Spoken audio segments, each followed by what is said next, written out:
여러분, 오늘 어린이 주일이기 때문에 다음 세대를 세워가는 일에 대해서 좀 오늘 같이 나누고자 합니다.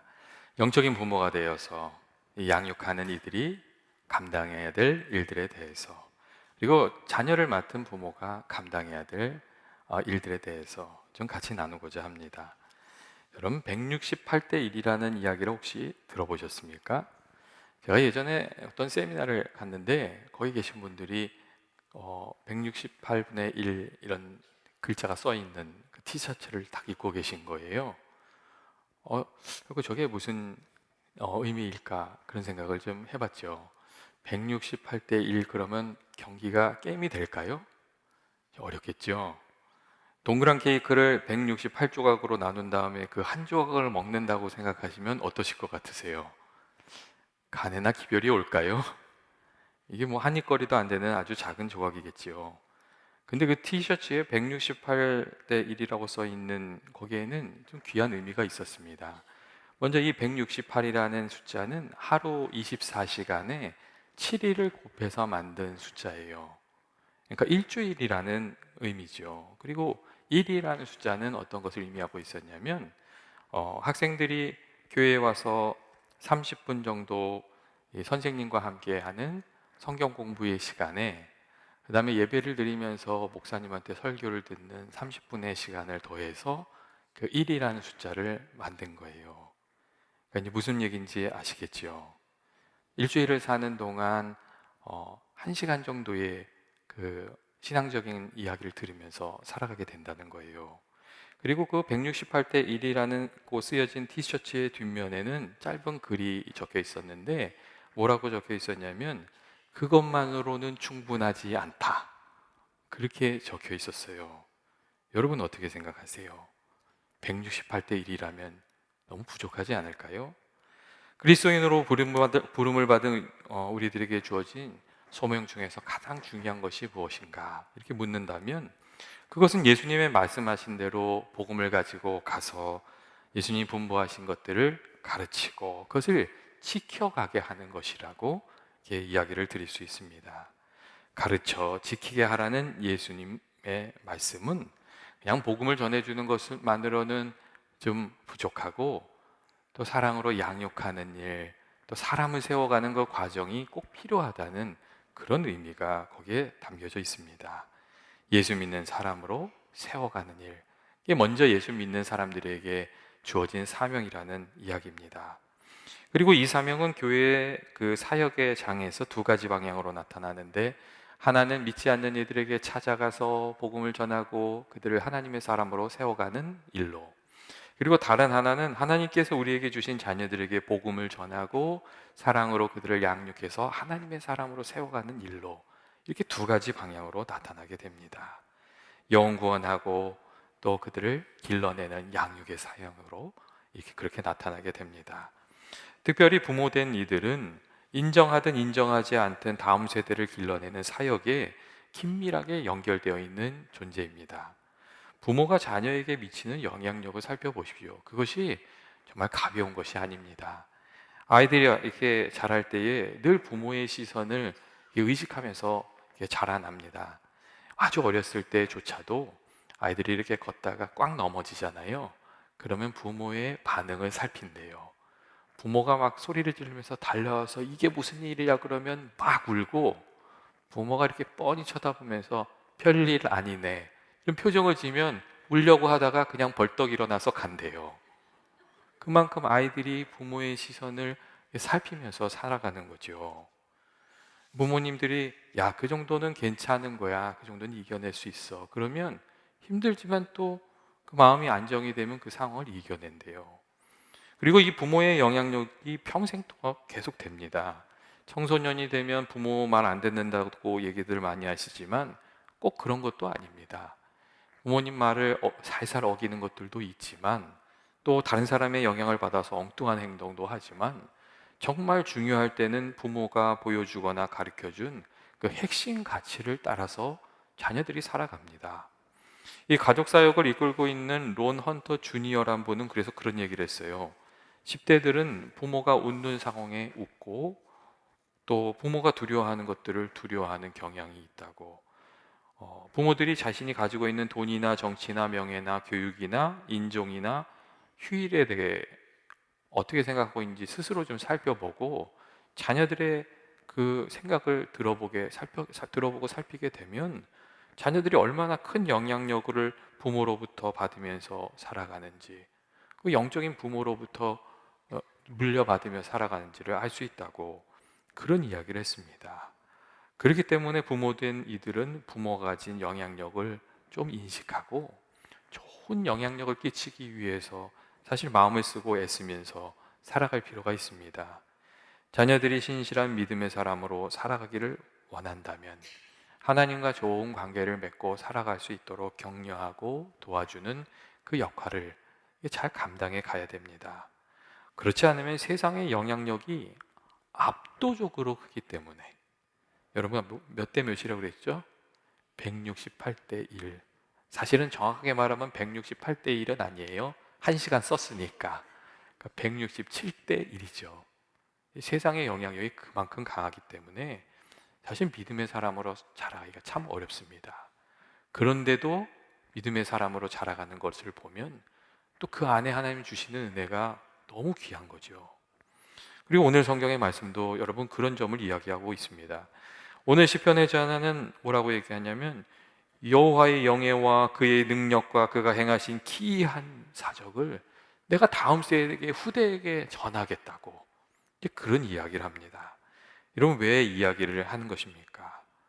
이스라엘 백성들이 경험했던 하나님에 대해서 배우면서 그 다음 세대가 하나님을 믿고 하나님께 소망을 두고 살아가는 사람이 되게 하기 위해서 하나님에 대한 이야기를 하겠다고 그렇게 이야기하고 있는 겁니다. 그리고 또 한 가지 더 이유가 거기에 달려 있는데, 한 가지 더 그 이유는 뭐냐면 하나님에 대해서 배움으로 인해서 이전의 조상들이 저질렀던 실수를 반복하지 않게 내가 그것을 가리키겠다고 그런 이야기를 해주고 있습니다. 여러분 이 시편 기자의 고민이 시편 기자만의 것입니까? 사실 모든 세대에 있는 부모들의 고민입니다.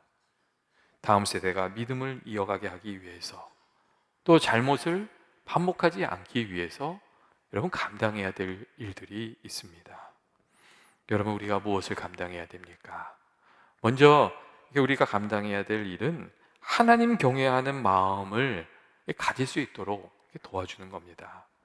하나님 경외하는 마음이 모든 것의 기초가 되기 때문에 여러분 그렇습니다.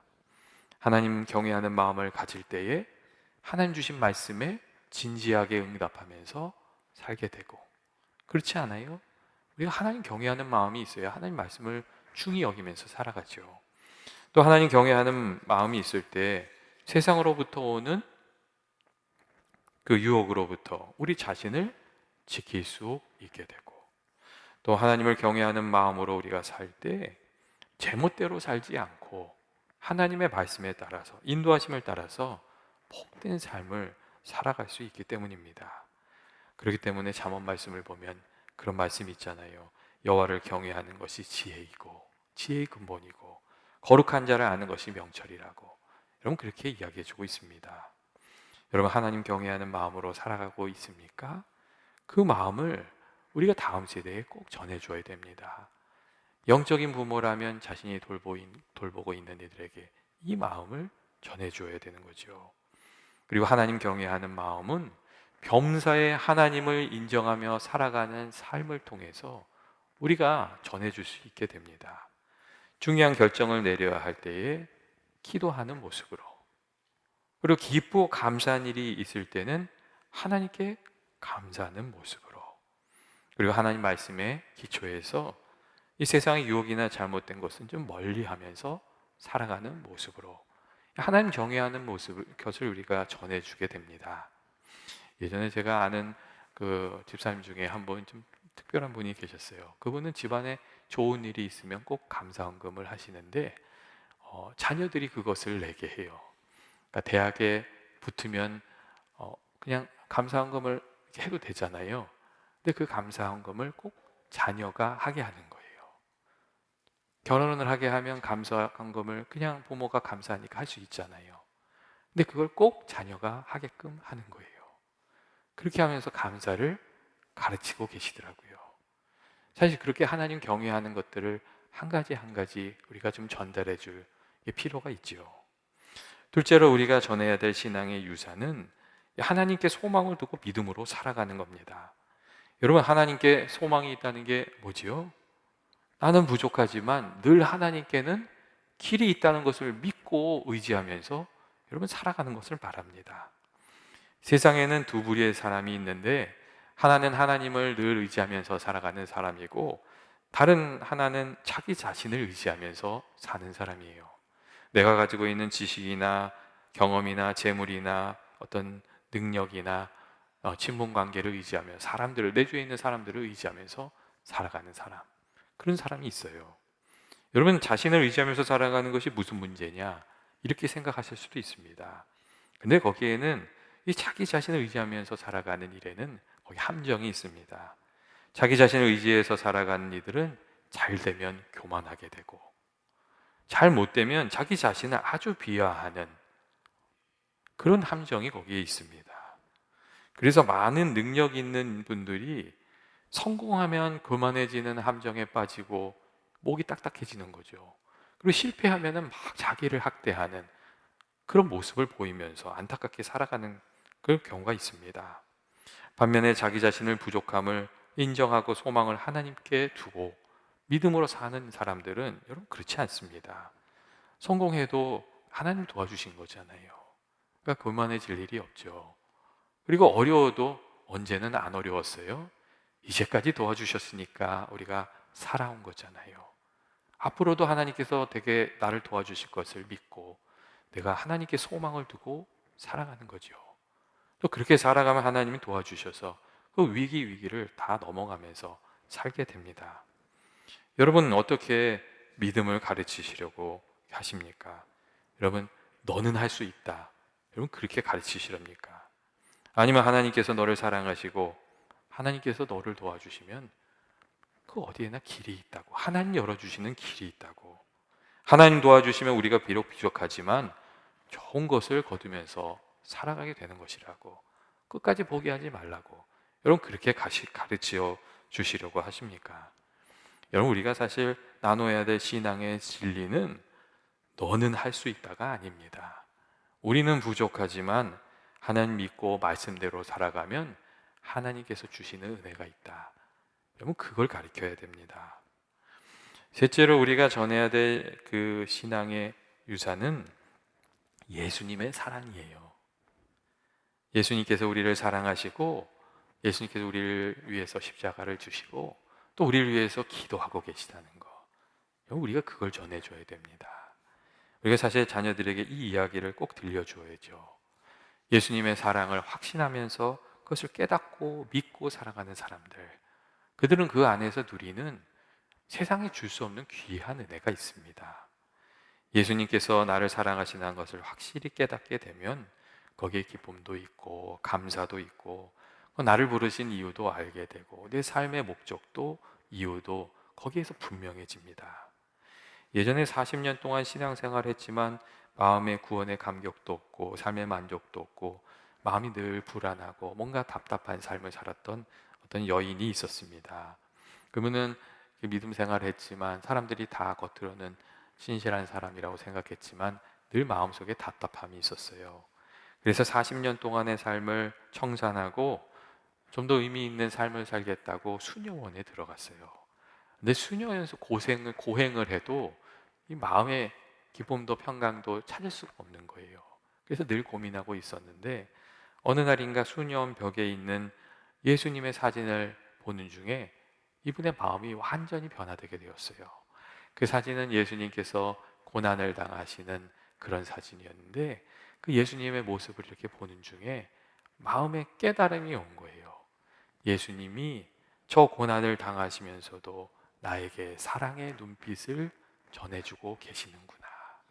그게 깨달아졌던 거예요. 아, 예수님께서 나를 사랑해 주시는구나. 나를 사랑하시는 거구나. 그때 그 자리에서 예수님을 만나게 됐대요. 그리고 이분이 수년의 벽을 넘어서 그때부터 다른 사람을 섬기는 삶을 살아가게 되셨어요. 예수님 만나고 그 마음이 완전히 변화되어서 그 전과는 다른 삶을 살게 되었는데, 이 여인이 우리가 잘 알고 있는 마더 테레사 수녀입니다. 여러분, 예수님의 사랑을 깨닫고 그 가운데 그 마음이 회복되어서 또 전혀 다른 삶을 살게 되는 길이 열렸던 거지요. 여러분, 우리들도 또 우리들의 자녀들도 주님의 사랑을 이렇게 마음에 깨닫고 그것을 붙들고 여러분 살아가야 되지 않습니까? 여러분, 그렇게 하려면 정말 자녀들에게 예수님께서 사랑한다는, 너를 사랑한다는 이야기를, 예수님께서 널 위해서 기도하신다는 이야기를 우리가 먼저 꼭 들려줘야 됩니다. 여러분, 우리가 안 들려주면 누가 얘기를 해주겠어요? 이 부모 된 이들이, 영적 부모가 된 이들이 꼭 얘기를 해줘야 되죠. 그리고 또한 이것을 깨달아질 수 있도록 기도하는 것도 꼭 필요한 것 같습니다. 여러분, 이게 마음에 깨달아져야지 거기서 힘이 생기잖아요. 그러니까 우리 자녀들이 주의 사랑을 깨닫게 해주시고 예수님 만나게 해달라고 먼저 된 우리들이 기도해야 되지요. 그리고 우리가 또 예수님의 사랑을 보여주는 사람으로 좀 살아갈 필요가 있습니다. 왜냐하면 하나님께서 많은 경우 우리들을 통해서 예수님의 사랑을 보고 느끼고 발견하게 하시는 그런 경우도 많기 때문에 그렇습니다. 여러분, 우리가 살아가면서 우리 어머니 때문에 예수님 사랑을 알았어요. 우리 아빠 때문에, 아버지 때문에 내가 그래도 하나님의 사랑을 알았어요. 또 우리 장로님 때문에, 우리 초원장님 때문에 내가 예수님 사랑을 조금 알았어요. 여러분, 그런 소리를 좀 들으면서 우리가 살아가야 되지 않습니까? 저와 여러분이 예수님의 사랑을 일깨워주는, 예수님의 사랑을 일깨워주는 그런 도구로 쓰임받는 그런 삶이 되기를 주의 이름으로 축원드립니다. 마지막으로 다음 세대에 우리가 가르쳐 지키게 할 것은 섬김의 삶입니다. 섬김은 다른 사람에게 좋은 것을 베풀어 주는 것을 말하지요. 다른 사람에게 존중받기만을 바란 것이 아니라 존중해 주는 사람으로, 다른 사람에게 사랑받기만 원하는 사람이 아니라 사랑을 베풀어 주는 사람으로, 도움받기만 원하는 사람이 아니라 도움을 베풀면서 사랑하는 사람으로 그 삶을 가르쳐야 되는 거죠. 사실 세상은 섬김을 얘기하지만 섬김보다 훨씬 더 거래나 이 경쟁을 가르칩니다. 그리고 이 거래하고 경쟁하는 삶은 우리에게 익숙한 삶인데 거기에 또한 함정이 있습니다. 거래에 실패하면 아주 마음이 상하게 되죠. 거래로 살면 그렇잖아요. 거긴 꼭 승자와 패자가 있거든요. 근데 손해를 보면은 마음이 상하고 참지 못하면 다투거나 싸우거나 그렇게 되지요. 그리고 실패한 정체성을 가지고 살아가는 그런 문제가 있습니다. 꽤 괜찮은 분들임에도 이렇게 손해를 보고 나면 정말 다른 사람처럼 변하는 경우들이 있는데 막 화를 내고 자기한테도 화를 내고 그렇게 정말 안타까운 삶을 사는 이유는 그 마음이 늘 경쟁하고자 하는 그런 마음이기 때문에 그렇습니다. 반면에 섬김의 삶을 살고자 하면 여러분 그렇지 않습니다. 여러분, 섬김에 실패가 있습니까? 여러분, 섬김에는 실패가 없습니다. 그리고 섬김의 삶을 산다고 해서 늘 손해보는 것도 아닙니다. 섬김의 삶을 살아가는 이들에게 그들이 거두는 열매가 있고 또 보상이 있습니다. 우리가 좋은 일을 하기자 섬기면 꼭 돕는 사람들이 주변에 나타나더라고요. 다른 이들에게 좋은 것을 주려고 하면서 살아가는 사람, 나보다 다른 이들을 먼저 생각하면서 배려하면서 사는 사람, 그들이 거두는 열매가 있고 또 특별히 그들에게는 하나님 주시는 귀한 은혜가 있습니다. 이방인이었지만 하나님이 주시는 복을 받았던 로마 군인 고넬료처럼 하나님이 갚아주시는 게 있는 거죠. 섬김은 나와 이웃을 가깝게 만들고 주님과 가까워지고 사실은 내가 스스로 나 자신을 축복하는 그런 길이기도 합니다. 제가 예전에 절대적인 믿음으로 성공한 한국의 CEO들이라는 책을 본 적이 있습니다. 그 책에 믿음의 사람들 5명을 소개하고 있는데 본죽의 대표인 김철호 씨, 그리고 석봉토스트의 대표인 김석봉 씨, 그리고 메가스터디 엠베스티의 대표인 김성호 씨, 그리고 민들레 영토의 대표이신 지승용 씨, 그리고 SK에너지 부회장을 하셨던 신현철 씨가 이렇게 소개가 되고 있었어요. 이분들이 각기 자신의 삶 속에서 깨달은 신앙의 가치에 대해서, 자신의 경험에 대해서 거기 얘기하고 있는데 먼저 이 본죽의 대표인 김초로 씨는 인생의 밑바닥에서 만난 하나님에 대해서 이렇게 이야기하면서 소망을 하나님께 두고 살아가야 한다는 그 이야기를 해주고 있었습니다. 그리고 석봉 토스트의 대표인 김석봉 씨는 가장 좋은 것을 베풀어 주고자 하는 이에게 은혜가 있다는 그런 이야기를 하고 있었어요. 토스트 하나는 아무것도 아니잖아요. 지극히 작은 거잖아요. 근데 그것을 줄 때에 좋은 것으로 주려고 했더니 자기 인생의 길이 열렸다는 거죠. 그리고 이 메가스터디의 김성호 대표는 부지 중에 천사를 대접하는 삶에 대해서 이야기하고 있었고, 민들레 영토의 지승용 이사는 주고 또 주라는 말로 섬김의 가치에 대해서 말하고 있었습니다. 그리고 마지막으로 신현철 씨는 말씀대로 살아가는 삶은 좁은 삶이지만 하나님이 도와주시는 삶이라고 그렇게 이야기해주고 있었습니다. 여러분, 우리는 무엇을 이야기해주면 좋겠습니까? 우리가 우리들의 삶 속에서 만난 주님을 또 전해주는 그런 일들을 잘 감당해 가야 되지 않습니까? 여러분, 다음 세대를 세우는 일들은 언제나 이게 쉬운 일이 아닙니다. 그래서 성경 보면 성공한 이야기보다 실패한 얘기가 더 많아요. 하지만 그것을 또 포기할 수 없는 일이기도 하잖아요. 주님께서 우리에게 맡겨주신 귀한 사명이거든요. 여러분, 우리가 어떻게 다음 세대를 하나님의 사람으로 세워갈 수 있겠습니까? 여러분, 하나님 말씀대로 우리가 살아야지요. 그래서 주님 말씀을 우리가 잘 전해 주어야 되죠. 그리고 또 그들을 위해서 기도해야 되죠. 그들이 하나님 앞에 든든히 설 수 있도록 기도하는, 그리고 그들을 위해서 또 수고하는 저와 여러분 되시길 주의 이름으로 축원드립니다. 또 우리가 또 그렇게 하다 보면 또 하나님께서 도와주셔서, 비록 우리가 이 167대 1의 전쟁을 하지만 그럼에도 승리할 수 있게 해주시는 은혜가 있듯이 하나님께서 베풀어 주시는 귀한 은혜가 우리에게 있을 줄로 믿습니다. 같이 기도하겠습니다. 사랑과 은혜가 많으신 하나님 아버지, 오늘 이렇게 어린이 주일을 맞이해서 다음 세대를 세워가는 일에 대해 저희 같이 나눴습니다. 아버지, 저희가 주님을 신실하게 먼저 따르게 하시고, 아버지, 우리를 통해서 하나님 경외하는 삶, 그리고 하나님께 소망을 두고 살아가는 믿음의 삶, 그리고 주님 말씀대로 살아가는 섬김과 사랑의 삶, 아버지, 정말 믿음의 삶을 우리가 잘 전해주는 그런 은혜가 있게 하여 주옵소서. 주께서 사랑하시는 저희 교회에 아버지께서 은혜 주셔서 아버지, 좋은 하나님의 사람들이 많이 세워지게 하여 주시길 원하오며 예수님의 이름으로 기도합니다. 아멘.